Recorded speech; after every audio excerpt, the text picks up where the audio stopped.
welcome to another episode of Two Guys and a Chainsaw. I'm Todd. And I'm Craig. Greg, it's our 100th episode. It's our 100th episode! Wow! What, are you just going to quit after this? Yeah, call it a day. 100 is such a nice round number. It's like 100. Wow, okay, so we've made it this long, and we decided to do a movie that I think is kind of special for both you and I. Yeah. Perhaps. At least I think we both remember it from our childhoods. And this is Something Wicked This Way Comes from 1983. This movie scared me to death as a kid. In fact, I'll tell you, we probably watched this, I would imagine it was 1985, maybe 1986. My dad rented this for me. This is one of the first movies that I watched with my dad that I got so scared that I asked him to turn it off. We got to the scene toward the end of the movie, and I was so scared. And he was letting me stay up extra late to watch the movie, because we'd started it late, and I was way past my bedtime. He's like, that's okay, we can finish the movie. And I said, stop. He's like, really? I'm like, yes, turn off the TV. I'll go to bed, we'll finish it in the morning. I must have been in like first or second grade. Right? Because this came out in 1983. We were both in kindergarten back then, I think. Somewhere around there. But this is interesting in that it's a Disney movie. Right. This is one of the first movies, I think, that Disney, when Disney was trying out different things. Actually, the early 80s weren't the really good times for Disney. Mm-hmm. And I know they had Watcher in the Woods, which was a little before this, but that was maybe their first attempt at almost an outright horror-type movie. Right. That's not strictly family fare. And this one, I feel like, came kind of on the heels of that several years later as another attempt at doing something that's just a little more, a little broader behind their kind of happy-go-lucky type films that they were doing before this. Right. It does stand out in the era of Disney there as being unique. And who better to turn to at that time than Ray Bradbury to pen this kind of thing? Oh my gosh! And he did the screenplay of this based on his book. Right. Yeah, and sadly, the movie didn't do well. It had all kinds of problems in production, and it ended up not doing well. And they just kind of abandoned that line. They didn't move forward with it, which is too bad.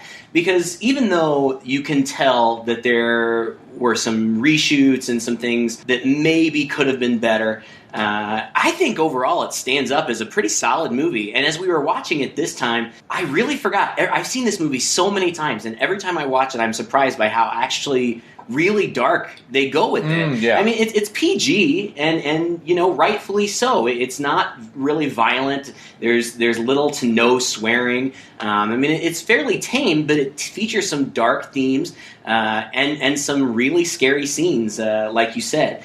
Bradbury, I actually don't have the same history with it that you have, because I didn't see this movie when I was a kid. I don't know how I missed it. Really? But I read the book. I read Bradbury's book when I was in high school.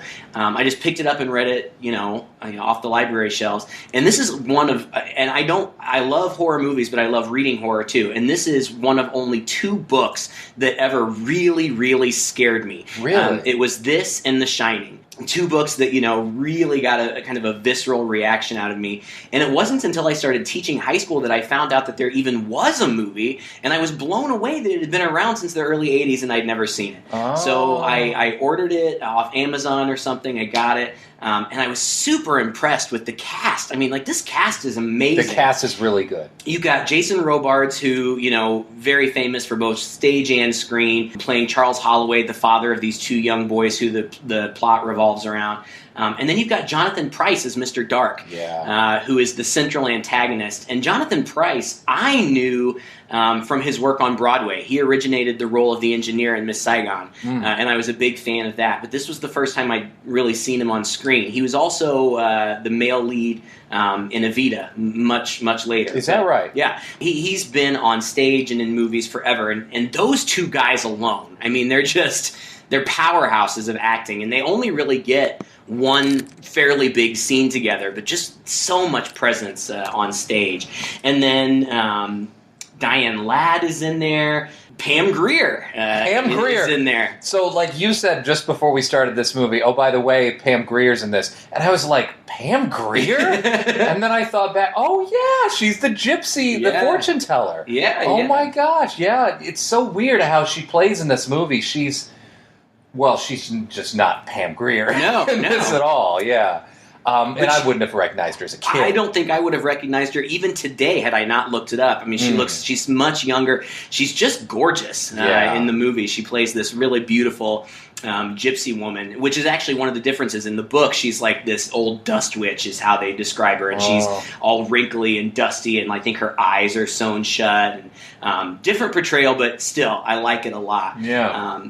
And then, you know, a couple of little kid actors who I don't really think did much before or after playing the two leads of Will and Jim. But I love the book and the movie both, not just because it's scary and there's excellent elements of fantasy and supernatural stuff going on, but also, you know, it's a coming-of-age story. It's a story about a relationship, kind of a strained relationship between a father and a son. Mm-hmm. It's a story about, you know, how to deal with getting older and living with regret and those types of things. There's a lot going on in this story. The book is just absolutely beautifully written. You know, it reads almost like poetry. And because Bradbury came to do the screenplay, it really follows the book pretty darn closely. There are a couple of scenes that they tweaked, and I think that they tweaked those in post, and Bradbury wasn't particularly happy about it. Is that right? Yeah. He ended up saying that when he saw the finished product of the movie, he ended up saying, it's not a great movie,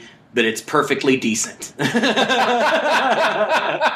And some of that was because he wrote the screenplay and they shot it as he wrote it, but when they tested it, it didn't test well at all. They went back and they rewrote some of the scenes. They changed the score entirely. They scrapped the original score. Is that right? Mm-hmm. They scrapped the original score entirely, hired on, I think, James Horner to do a new score. Mm-hmm. We'll talk as we go through the plot about a couple of the scenes that were changed. And they changed them because they didn't test well and because they just didn't have the technology for the effects that they wanted. Oh. They tried really darn hard. One of the scenes that they ended up cutting was actually the first scene in cinematic history, I think, at least based on what I've read, to utilize CGI. Oh, really? Right. And, you know, they used it in combination with traditional animation, but it just didn't test well, and the executives didn't think that it looked real enough. They thought it looked hokey, so they went back in and filmed some other scenes. And it's funny because I don't think you'd notice if you were just watching it for, you know, casually. But you really can tell what the changed scenes were because it was a year later, and these little boys had grown. Like, they're supposed to be 12 years old, and they play very realistically 12 years old, prepubescent, kind of high voices. Yeah. And in two scenes in particular, which we'll get to, the spider scene and the closing scene with the mirror maze, if you look closely, you can tell that they are noticeably older. And both, one of the boys, Jim Nightshade, is supposed to have dark hair, and Will Holloway, the other boy, was supposed to have blonde hair. In real life, the actors had opposite, but they wanted them for those roles, so they dyed their hair. But when they brought them back to shooting these extra scenes, the boys didn't want to dye their hair again, so they're in wigs, and you can tell that their voices are lower. You know, they've obviously kind of crossed over that puberty threshold. It's not distracting enough that many people would even notice. I didn't notice. If you're paying attention, you can tell. I see. I don't know all this history. I can't wait to hear about it from you. Well, you know, this is right in Bradbury's wheelhouse. Bradbury is one of my all-time favorite authors. Yeah. And I also read the book, but I read the book in high school after having seen the movie. And one thing about him is he is one of these authors, and there are not many of them out there, who can adapt their own material for the screen. Yeah. Like, they're able to do it. They're able to make that leap and realize that they can't keep every precious little thing in their book over to the screen. And I remember the book being a lot more expansive. Yeah. And it just kind of, again, like poetry. And when I was watching this movie, also, I felt like, gosh, this movie is like poetry. It's a literary kind of plot, you know? Like, the plot is secondary to the themes. Right. And the ideas. And the characterizations and everything, to the point where, you know, even watching it this time around, I haven't seen it for years, and watching it this time around, I was like, wow, this plot, it's fast. Yeah. Like, it goes by really quickly. And I was a little shocked because in my memory, in my head, I thought that the movie was longer, but it's a nice tight 98 minutes. Mm-hmm. But there's so much in there that I think it's the kind of movie where you think about it long afterwards, and it probably plays out in your mind a little slower in the rethinking of it. And I think especially if you've read the book is so well paced too. I mean, there's a lot of action going on, but you get a lot more insight into the characters' thoughts and emotions, especially with the dad, Charles Holloway. He's really going through this internal struggle. He's older. He feels like he hasn't accomplished some things in his life that he wanted to. He feels like because he's older, he can't really relate to his young son, and they kind of have some history that he is struggling with.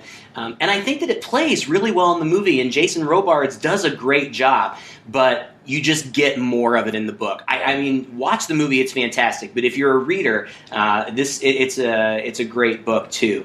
It's set in small town Illinois in the early 1950s, I believe. Okay. And it's Greentown, Illinois, and the movie opens up with these beautiful, like, pastoral shots of the autumn, and it's just beautiful to look at. Some of it was shot in Vermont, some of it was shot in the Walt Disney Studios in Burbank, and you can tell. I mean, the stuff in the city, in the town, it's clearly a sound stage. Yeah. But it looks good. I mean, it's very nostalgic, and it's a really limited set. You can tell, it's probably just one street. Yeah, because that's all you ever see. Right. Well, and it's the same way with the characters. You really only see a handful of characters. There's not a lot for you to keep up with. And honestly, like, I guess if you did have a criticism, if they had a few more extras in the background, sure. if they had some ancillary characters kind of walking by here and there, it would have felt a little more filled in. But the film does a really good job at the beginning, I think, of just taking you through everything you need to know. Like, within the first 10 minutes, you have a strong sense of what's going on, who all these different characters are that you're going to meet during the film, and what their particular hang-up is, right? And what their particular desire and dream is. And that's really one of the themes that run through this is unrequited dreams and desires.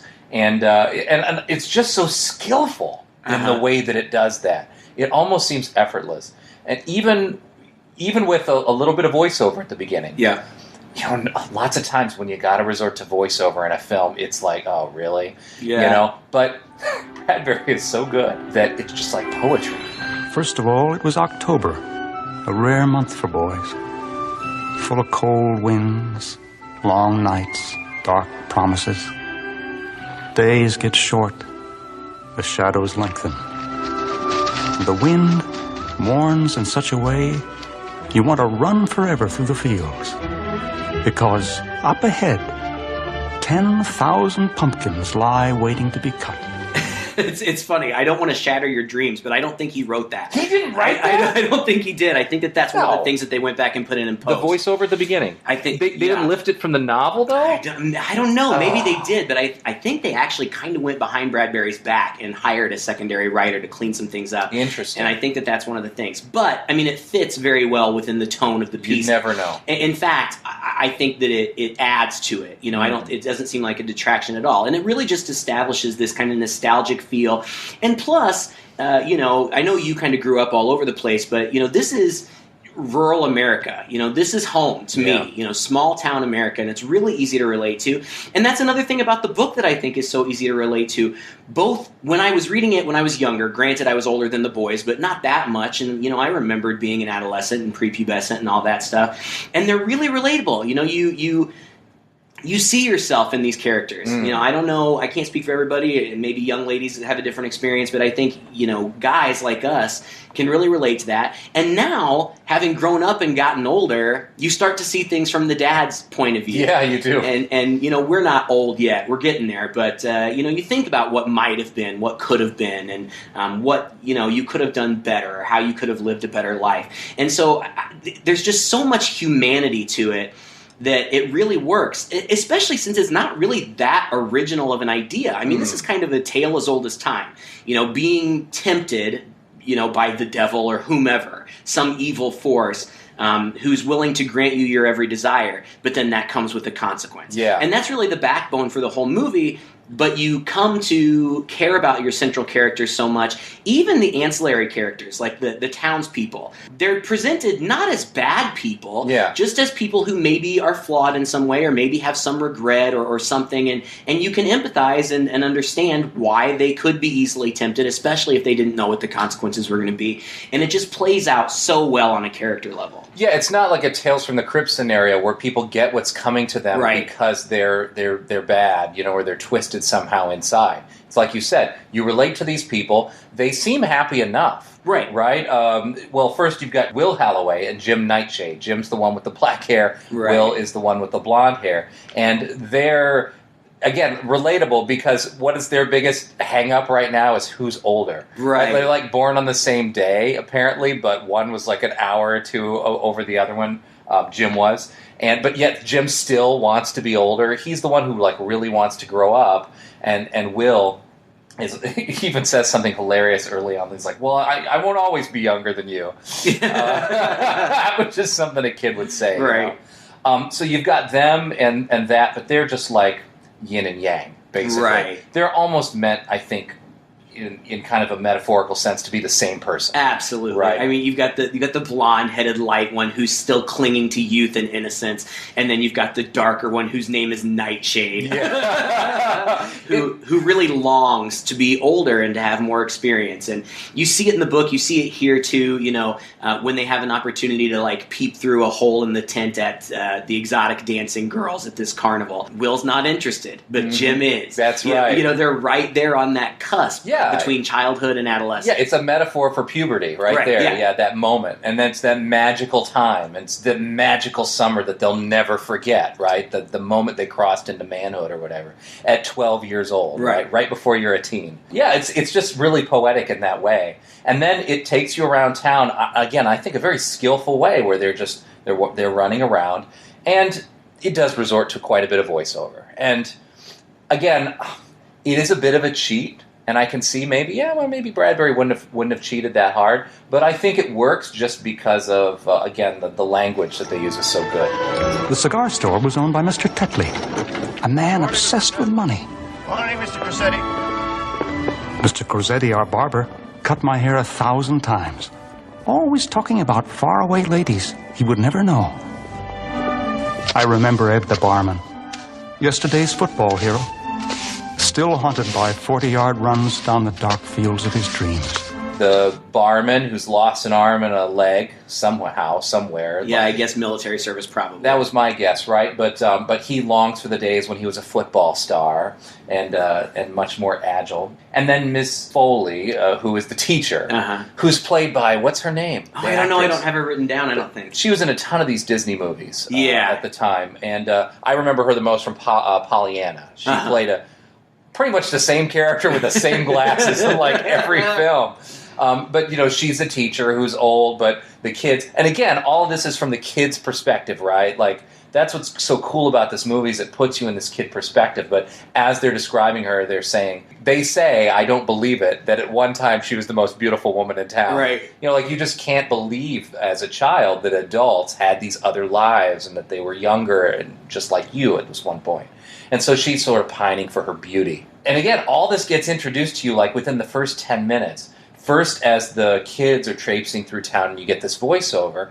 And then again as Will's father, Mr. Holloway, comes through town and has the more adult conversation with everybody. But this is something that I noticed this time around that I hadn't noticed before. Once again, really funneling you into that kid's perspective, is that you get the first names of the kids. And there's only one instance where you ever get a first name on an adult. Really? They're all Mr. Holloway, Mr. Cougar, Mrs. Foley, Mr. Tetley. Oh, I guess we had Ed.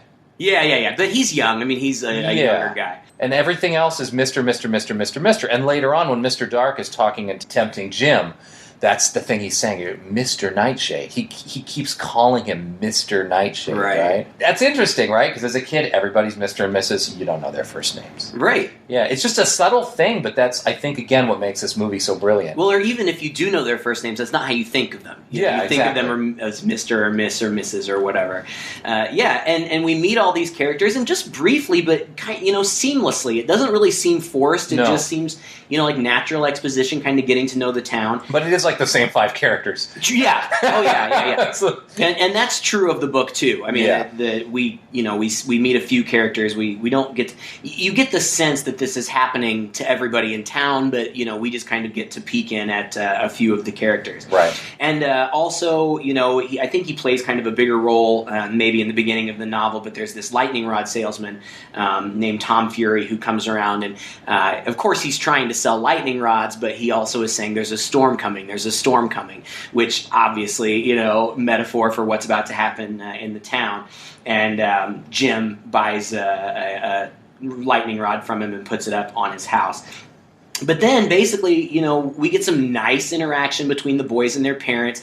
Jim's father is absent. We don't really know what happened to him. It just kind of says that he took off and never came back. And so he's dealing with that. And then Will... his parents, he seems to get along with his parents well, except there's this divide between him and his dad because of their age difference. And we find out later, Mr. Holloway refers to it a few times before we get the whole story, but we find out later that a few years ago, sometime when Will was a smaller child, his dad had taken him fishing or swimming or something in this river, and the current had caught little Will. But Mr. Holloway didn't know how to swim and couldn't save his own son. And he just felt absolutely helpless. Fortunately, there was somebody else there. As it turns out, it was Jim's dad who saved Will. The town drunk. So right. Insult to injury there. Exactly. And so he's feeling all this remorse, and it's causing this tension between them. And that's kind of important because it's their journey. Their journey is they have to kind of find their connection and their relationship, and by the end, of course, spoiler alert, they do. But then once we've been introduced to all those characters, then all of a sudden, there's these little hints of things. People will casually mention that they kind of hear music off in the distance, or they smell these exotic smells like ladies' perfume or whatever. And then I feel like Will and Jim both, they're walking along the street, and separately Mr. Holloway's walking along the street, and they find these flyers for this carnival is coming through, Mr. Dark's Pandemonium Carnival and Sideshow, something like that. And we see this dark, mysterious figure kind of walking through the town, just not even hanging these flyers up, just throwing them around so they're blowing around in the breeze. But that piques the interest of the boys, and so they sneak out to go see what's going on. That's right. So they sneak out, and there is a train coming through at night. And actually, over the opening credits, we saw this long train coming towards us in the dark. And this train comes by, and so they run through this graveyard. And it's as the tracks pass by a graveyard, they're sitting there hiding in the graves and looking out at this train. And it passes by, but there's nobody. There's like nobody in the train. Like a passenger car goes by, but there's nobody in there. There's a car that goes by. It looks like it's a block of glass or of ice that there's nothing inside of it. Earlier, we'd actually seen a scene where a woman was encased in ice. It's these visions that people keep getting. And it's very sinister. There's even some of the angels in the cemetery start glowing. They chase after it as it goes by, and as soon as they get to the end of the tracks, boy, the carnival's just there. Yeah. It's like it's been set up instantly. This was it. This was the scene that they tried to do with the animation and CGI. And it was this whole big deal where the trees on the skirts of this field, the forest, were supposed to morph into the tent, and a spider web was supposed to morph into the Ferris wheel, and they shot all this stuff, and I'm sure spent a ton of money on it, and then they just felt like it didn't look good. So we don't get any of that. It just appears kind of out of nowhere, which, is unsettling enough. It is. And it unsettles the boys, and they kind of look around, and they sneak into one of the train cars, and they don't see, but we see that there's this gypsy woman kind of hiding off in the shadows. And a big tarantula falls right in front of them. And so they run away scared, but then they're going to go back the next day to check stuff out. And, as a kid, when I watched this, it was pretty creepy. And I got this sense that at all times this was done for their benefit. Kids were meant to see this. The kids were meant to sneak in there. And the kids were, that just everything was the way it was supposed to be. This evil force, these evil beings who are setting up this carnival, were 100% in control. Mm-hmm. Planning and plotting, the whole thing. Sure, yeah. And, as it turns out, I guess, I think that they are trying to kind of lure people in these mystical ways. But the boys, being young and curious as boys are, they come back and eventually see things they're not supposed to see. And when they come back, it's daytime. It's nothing but a plain, ordinary old carnival. No, it can't be. It can't be ordinary. We just couldn't see it last night in the dark. But meanwhile, all these town people that we have seen are there, and kind of weird things are happening. Like Mr. Crosetti, the guy who is fascinated with money, all of a sudden wins the Carnival lottery, I guess. Yeah, Mr. Tetley. Tetley, right. Yep. Mm-hmm. And he gets put on after he. Not only does he win $1,000, but he also wins a ticket for the Ferris wheel, and we see him and a cigar, and we see him get on the Ferris wheel with this beautiful woman, and it cuts away and does a couple more things, but then it comes back, and we see that when it comes back around, he's not there anymore. Yeah. We see Miss Foley come out of the mirror maze. And she's kind of dazed and confused, like she's been lost in there and she doesn't know what's going on. That plays out more later.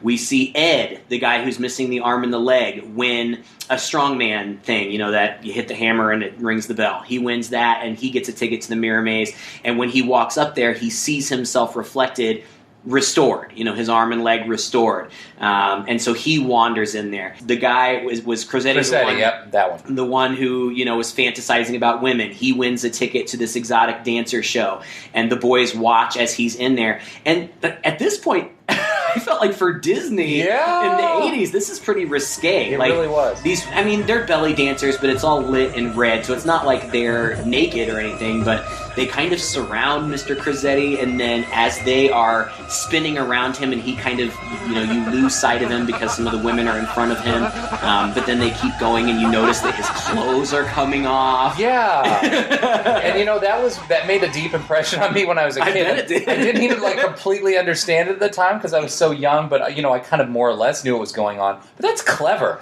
That's a really clever way of actually getting around the censors or whatever. Sure. By making him be the nude one. Uh-huh. And the women not be.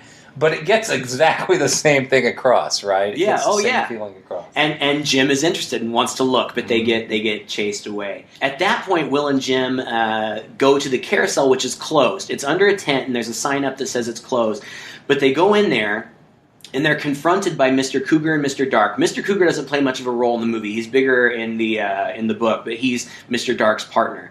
They catch the boys, they pull them off the Carousel, and Mr. Dark shows them his tattoo on his arm, which moves. It's like illustrated. And I remember that being so cool from the book. And we don't see much of it. You see a lot more of it in the book. But it looks good. Well, in the little snip we get. In the book, Mr. Dark is kind of like an illustrated man, kind of like the whole thing is that he's got tattoos everywhere. Right. In the movie, it's just he's got some tattoos when it's convenient. Sure. Yeah. Budget, I'm sure. I'm sure, of course. And, the available effects. But it looks pretty cool, and of course they're intrigued. Show's over, boys. All that's fit for you to see. Why don't you come back later for free rides on these exotic animals? See all the fun at the fairground. What do you say? But they want to see what's going on behind the scenes. So they hide somewhere in the carnival and wait until it's all shut down.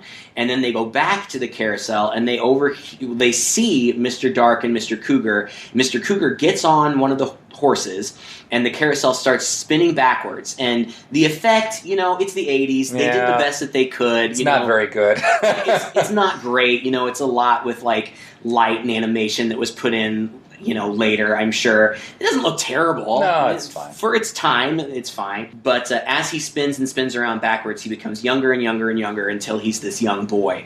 This creepy looking like little Damien kid. kind of little redhead. Yeah. And Mr. Dark says, all right, it's time for you to go to work. And he goes off running, and the boys follow him, and they follow him to Miss Foley's house. And this was really confusing to me as a kid.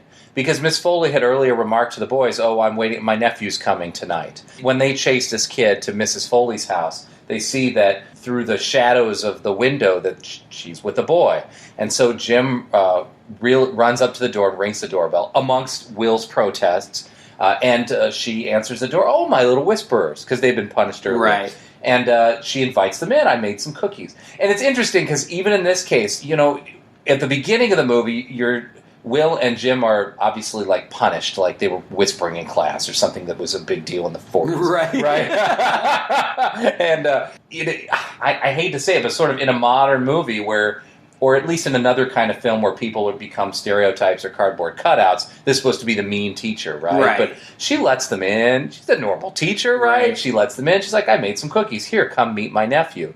And she pulls out Mr. Cougar as the nephew. And as a kid, I thought, what's the deal? Is she like under some spell, or does he actually happen to look like her nephew, or what's the deal? And I think now looking at it, my explanation is that her trip through the mirror maze kind of planted this idea in her head that she would have a nephew coming to visit when maybe she shouldn't even have a nephew. Right. And that gave Mr. Cougar the in to go there.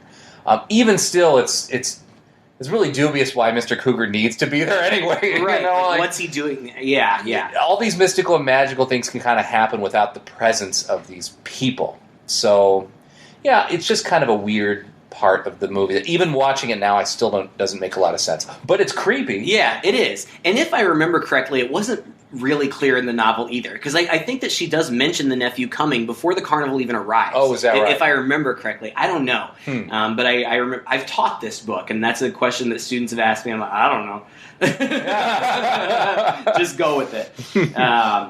But anyway, the little boy, the little creepy boy, Mr. Cougar, kind of sets up Will and Jim by tossing a stone through her window. That's so smart. Yeah, to get them off his back.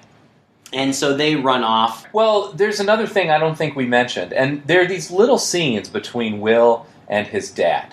Yeah. And there's one in here somewhere where they talk about it being 3 o'clock, the Souls Midnight, when old people die. And these are pretty significant conversations, even though they happen in snippet. There's obviously some tension between Will and his father. His father is obsessed with the fact that he's old and he's dying. And I guess that's tangentially related to his regret over not being able to save his son in the river because he was never taught how to... He had a father who never taught him how to swim. Maybe some of it, too, because he felt like maybe he was a little too old to do it. I don't know, but that all gets kind of mixed up in there. And Will's like... I wish you could be happy. Well, just tell me I'll live forever. Then I'll be happy. Dad, don't talk death. Someone will hear you and... Dad.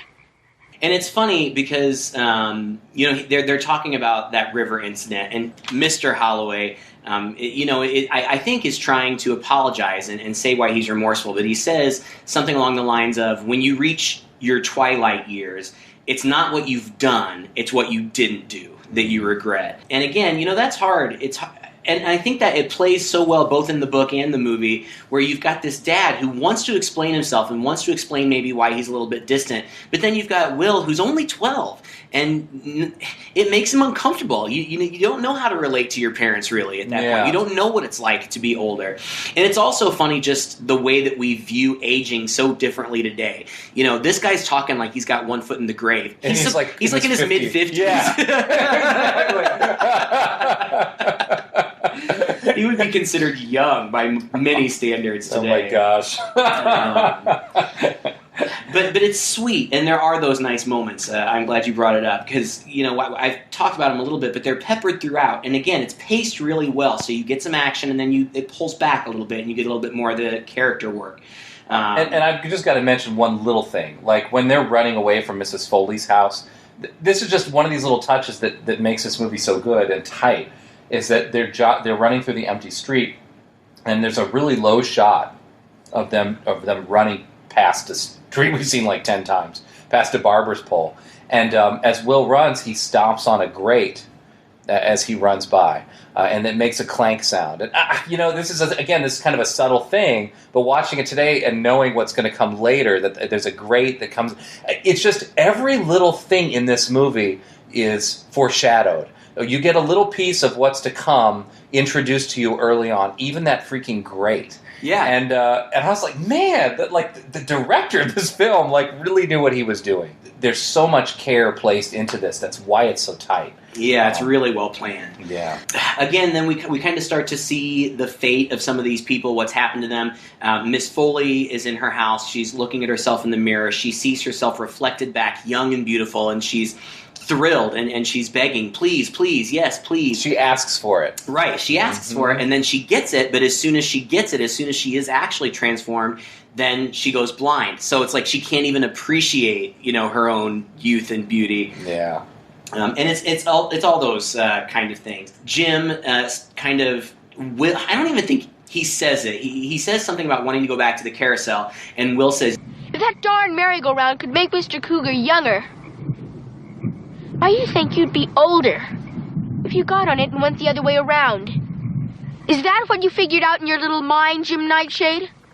You'd be 2 feet taller looking down at me. And you ditch me. He doesn't deny it. No, he doesn't deny it, and that's the thing, again, it's so relatable because, yes, when you are that age, you are still clinging to some aspects of your childhood, including maybe some of your childhood friends, but you're so desperate to just grow up. And at one point, Mr. Dark says, I can show you what it's like to be a man. I can show you what adults do behind closed doors when kids are asleep. And these are the things that we're getting curious about at 12, 13 years old. Yeah. And it's just a really nice dichotomy between those two boys. It's just such good storytelling, period. Book, movie, whatever.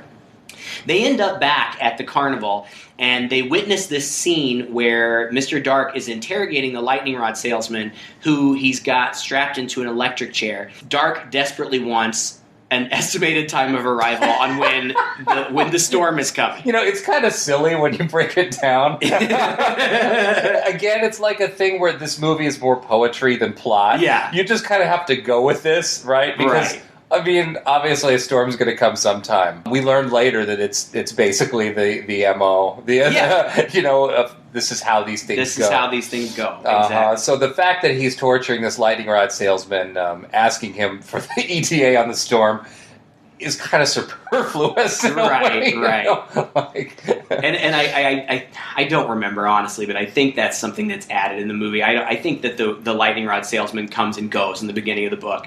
But we, in addition to seeing what's happened to him, we also get to see that the other townspeople have kind of become attractions. Mm-hmm. Like the guy who was the cigar shop owner, now he is a cigar shop Indian, yeah. I don't remember Mr. who all we Crissetti see. is the bearded woman. Right. Yeah. So, and that makes sense, and that's true to the book too. It's kind of like what they're doing. They come and they gather souls, and then they move on, and then they've got all their acts and ready to go. Yeah. But as Dark is torturing the lightning rod salesman, Will shouts out and says, "Stop it, stop it." So, no. Right. He's a little doe-eyed. I mean, even the actor... Yeah, let's be honest. He's really young. Let's just say that. He's really young. But anyway, so then they're discovered. And so they go off running, and Mr. Dark says to the gypsy woman or somebody, one of the women, there's two women, I get them mixed up. I can hardly tell them apart. But he says, Those boys, they've seen too much. Hunt them down and bring them back to me. They run home, and we see this ghostly green mist following them. And this was the other big scene that they ended up changing in post, because originally Dark was supposed to summon this big monstrous hand that would reach into the boys' room and grab them and try to pull them out. Really? And they constructed this whole thing, this big machine hand, but it ended up just looking too hokey.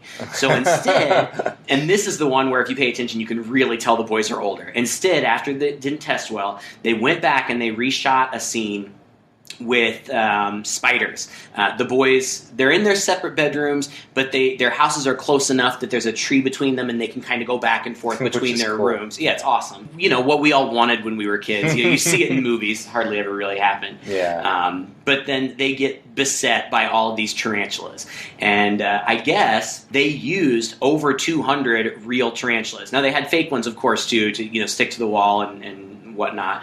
But they used all these real tarantulas. And man, those boys at this point, I would guess probably 13, 14, but they're braver than I am because I wouldn't want to be around that many spiders. And one of the boys in a panel, probably, I don't know, Comic-Con or something, during interviews said that this scene was really uncomfortable for them, not because they were scared of the spiders, but because there were so many of those real tarantulas that they were covered in those hairs from the tarantula's legs. It's almost like getting in fiberglass or something. Oh, really? So they were just desperately uncomfortable. Oh my gosh! and it's not even a great scene. It's not, especially watching it now. I have to say, as a kid, I thought it was really pretty scary.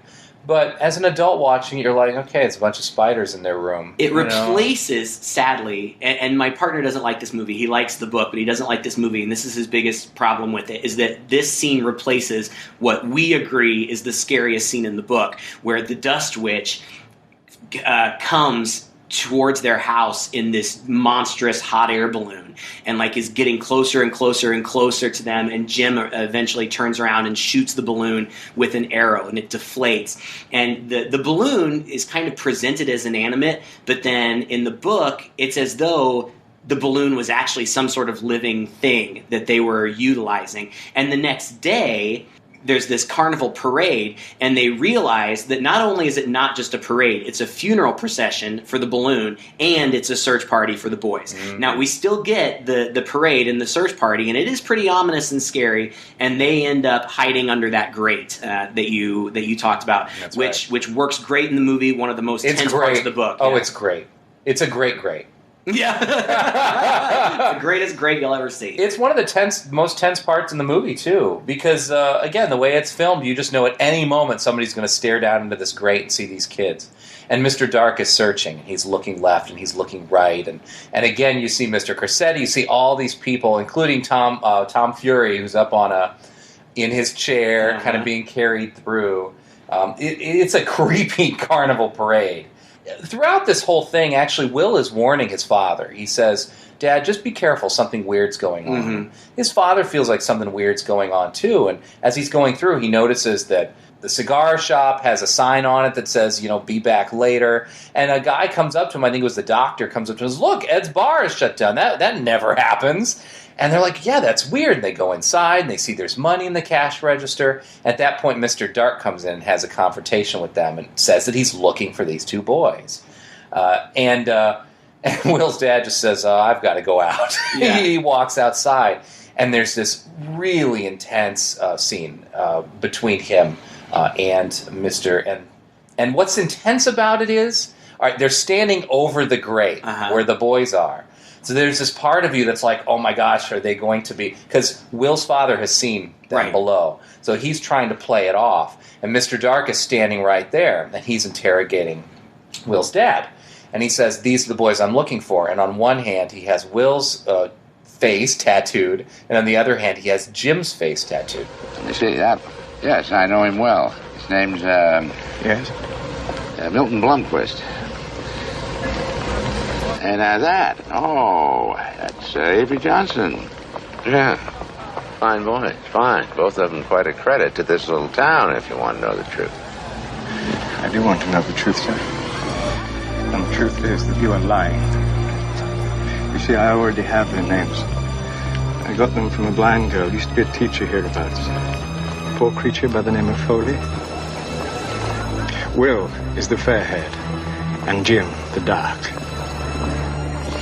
Now, tell me, old man, what's your name? But at the same time, the hand that has Jim's picture on it clenches like a fist, and blood comes out of it, and it drops down on Will's face.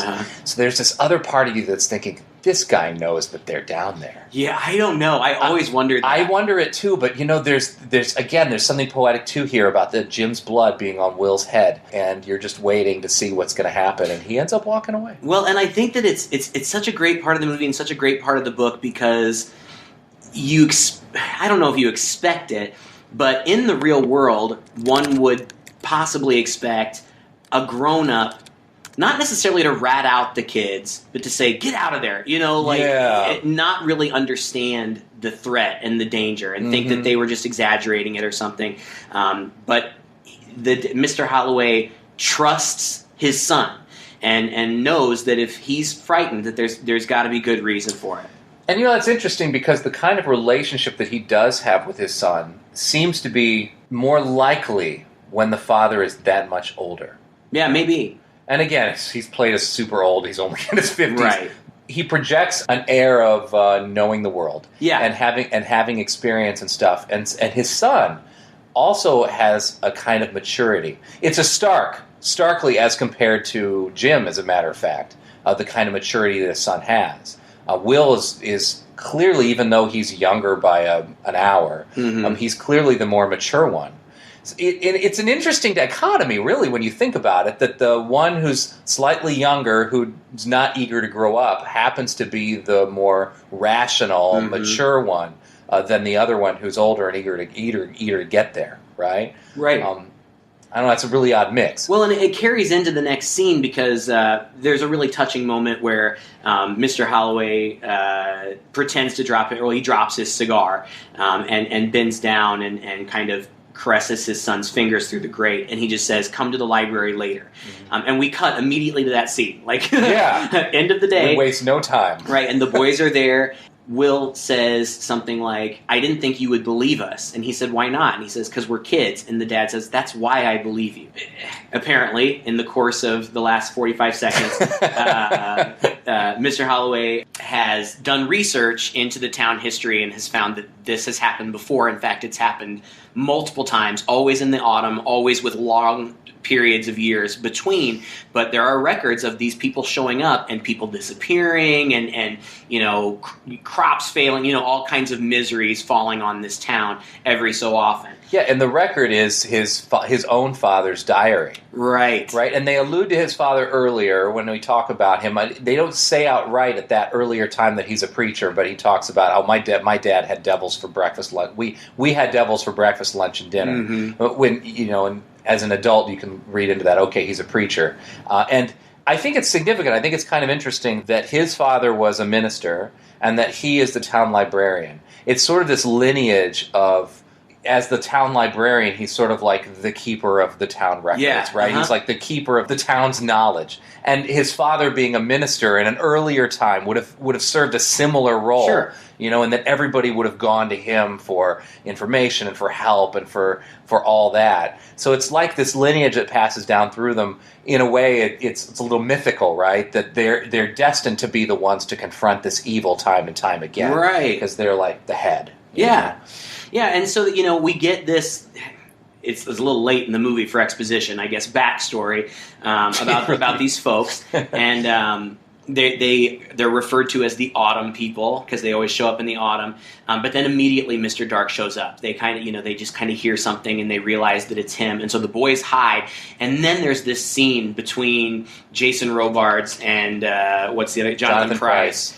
And wow, I mean, these two guys on screen together. I mean, it's just. It's electric. Yeah, it's fantastic. And Dark, Jonathan Pryce is really, he's an intense guy, and he does also a really good job of having an intensity and remaining calm at the same time. Confident, yeah. Mm-hmm.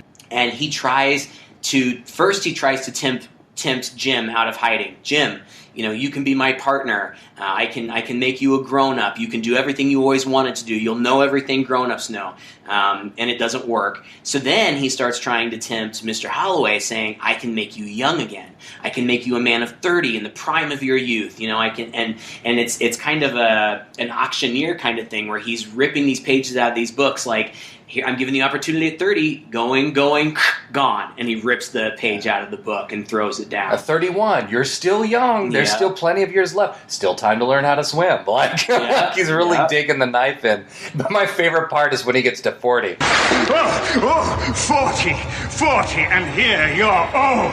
And I'm like, wait a minute, I'm going to be 40 next year. Don't tell me this BS. Oh, gosh, yeah. And it's funny, and it doesn't work, but at the same time, you can still kind of see the longing on Mr. Holloway's face. Like, he's not going to take the deal. He knows he's not going to take the deal, but the idea of it pains him. Like, oh, man. The idea of turning it down pains him, right? Yeah, uh-huh. And he's sweating. And at this point in the soundtrack, too, we're getting that very subtly, this heart beating. Yeah. You know, it's really well crafted in that way. If you're listening, you can hear it, and then later on it gets louder and louder. But this was the scene that scared me so much as a kid that by the time he's fallen down, Mr. Dark grabs his hand and says, "Here's a taste of death so that you can recognize it when it comes again."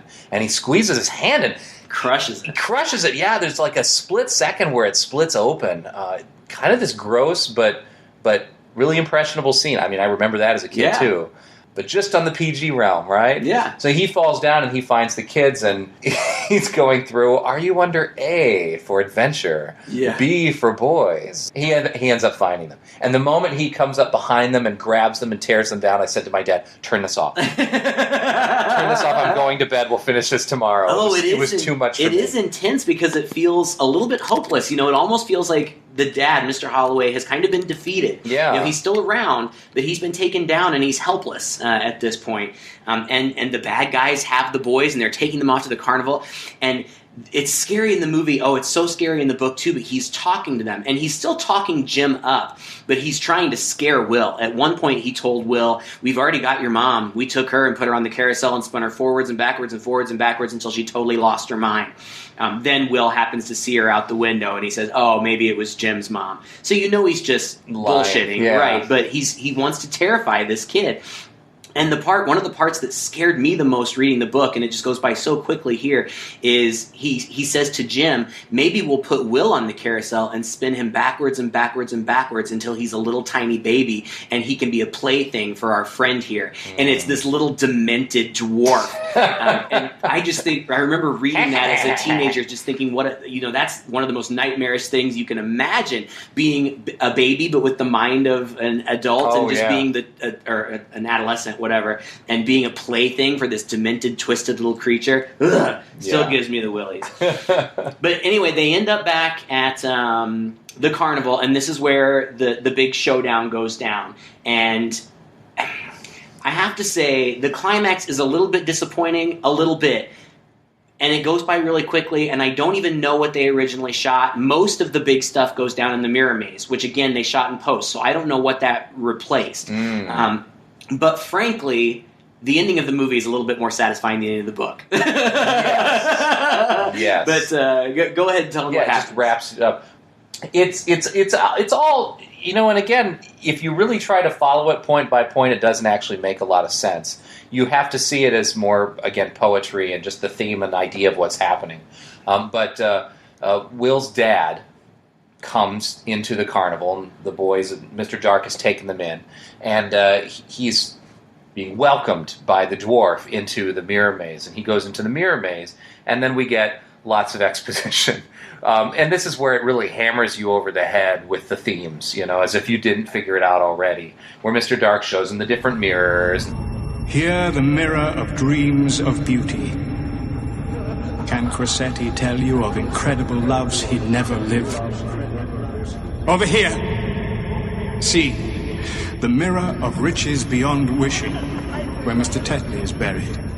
And this is your mirror. Right. The mirror of regret. And it plays out the scene in front of him of the drowning in the pool. But at the same time now, it seems like Will is in the mirror maze. Yeah. And so he's bouncing around, he's calling out for his dad.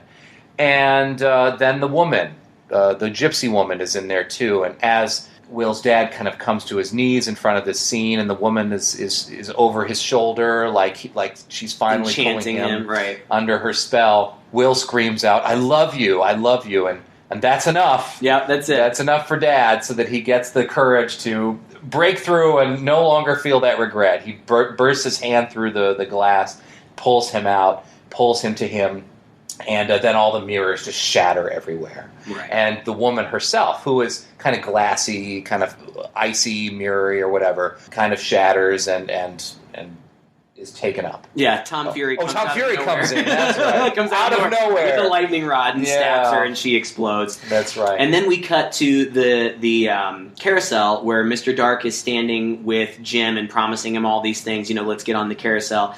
And they do step onto it, and but Will and the dad show up, and they kind of chase, and the dad grabs him and pulls him off pretty easily.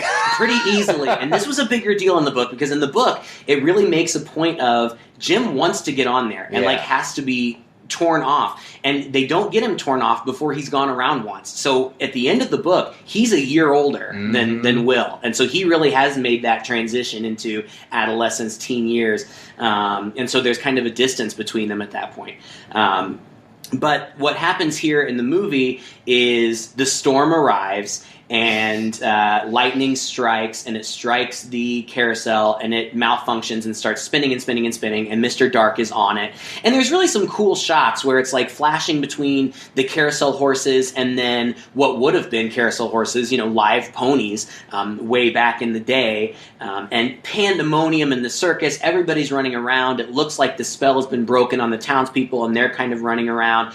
While all this is going on, Jim is on the ground, and he is apparently dead, and Will starts to cry, and his dad very sternly yells at him and says, "Don't.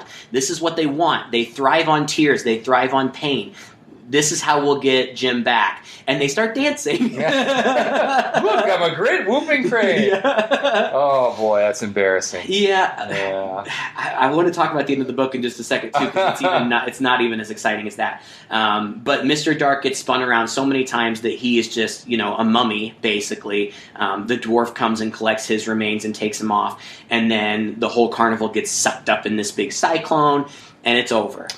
It cuts to the next day. It's a beautiful autumn day. Mr. Holloway and the boys are running through the field. They run into town. You get the idea that the dad has kind of recaptured his youth, realized he's not so young or old after all, that he can have these connections with his son, and it's a happy ending. And we get more narration, kind of to wrap it up. And it's sweet. It's a little hokey, but it's sweet. It really reminds me a lot of the bookend narration in Stand By Me, which is a great movie and makes really good effective use of that. It doesn't bother me. In the book, Mr. Dark turns himself into a young child to try to trick them into doing something, I don't know what, or to get him off his back or whatever. But the dad realizes that it's a trick, and so he grabs young boy Mr. Dark and hugs him to death. Like, not squeezes him to death, but like the power of his love. Right, kills Mr. Dark. Oh, my word. So I can't, I can't blame the movie for being a little hokey. The end of it's sweet, you get it, it's supposed to be nostalgic, it's supposed to be this statement about the power of goodness and the power of love. It's just a little wah, wah. Well, and Bradbury could get a little sappy at times, definitely. And it all begs the question of, and again, watching it as a kid, I was like, yay, they won, they finally defeated him. As an adult, you watch and you go, well, this storm was coming anyway. Right. So, like, one way or another, they were goners in a few hours, whether or not they had them. You're also asking yourself the question, again, if you're just purely concerned about plot, why is Mr. Dark really bothering with these two kids so intently? Like, what harm, what threat do they really possibly hold to what they're doing? And then, of course, at the end, they get sucked up, as we learn, happens every time. Right. So, yeah, Mr. Dark's a mummy and all that, but they're probably going to come back again, later. Which, there's, again, nothing wrong with that. But, but again, you can't really see this movie that way. You've really got to watch it like you would read the book, which is, again, it's a statement. It's literature, and it's more concerned about the themes and the characters than it really is about, like, the specifics of the plot having no holes in it. Right? Yeah, and it's sweet, and it is something that you could watch with your kids. Kids have different levels of sensitivity. It's some kids are going to be really scared at parts of it. Some kids are probably going to think it's lame. But I think I would watch it with kids, my niece and nephew or whatever, if they wanted to watch it. It's just kind of an interesting story. The story itself started out as a screenplay. It was supposed to be Gene Kelly's first directorial platform. And Gene Kelly was big time on board, but they couldn't get the financiers. It didn't happen, so then he turned it into a novel. Then somebody bought the rights for a movie, and they hired Stephen King to write a screenplay, which he did, and it got rejected. Steven Spielberg was in talks to direct it, but that fell through.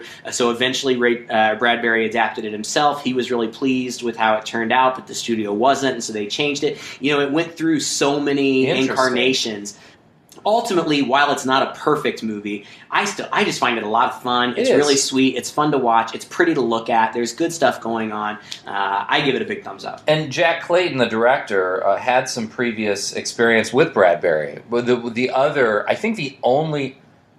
only other two screenplays that Bradbury had written up to this point. He did like The Beast from 500 Fathoms or something like that. Then before that, he also did the adaptation of Moby Dick that was turned in, and that was directed by Jack Clayton as well.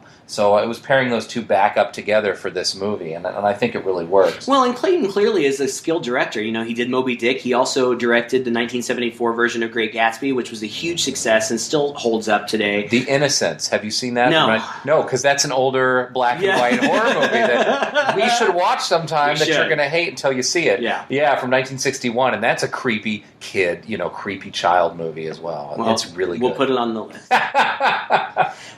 I'm with you the same way. I feel just as good about this movie as I did when I was a kid. Even watching it through an adult's eyes and realizing some of these things. It's just, I hate to sound like it's the perfect movie, but it's just really well constructed. It's very tight. It's great to watch. Anybody could watch it with you. I'm really quite shocked that your partner doesn't like it because who wouldn't love it? Yeah, right.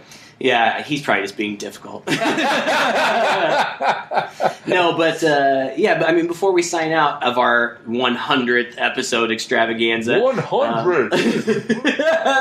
I just want to say, I don't know if you can tell from the recording quality, but Todd and I actually got to sit and do this face to face for the first time in so long. Oh my gosh! He's here on a visit, and he picked this movie. This is something we had talked about doing a long time because it is one of our favorites for various reasons. And so, buddy, it was nice hanging out with you face to face. It sure was, wasn't it? I hope it's not too awfully long before we get to do it again. You know what? The 200th episode, I'll be right back here. All right, perfect. Well, thank you very much for listening, as always. If you enjoyed this podcast, please share it with a friend. You can find us on iTunes, on Stitcher, on Google Play, anywhere that your favorite podcasts are posted. You can also find us on Facebook. Like us there, be a part of the conversation. Let us know what you thought about this movie. And, of course, we always love your requests. So send us those also. Until then next time, I'm Todd. And I'm Craig. With Two Guys and a Chainsaw.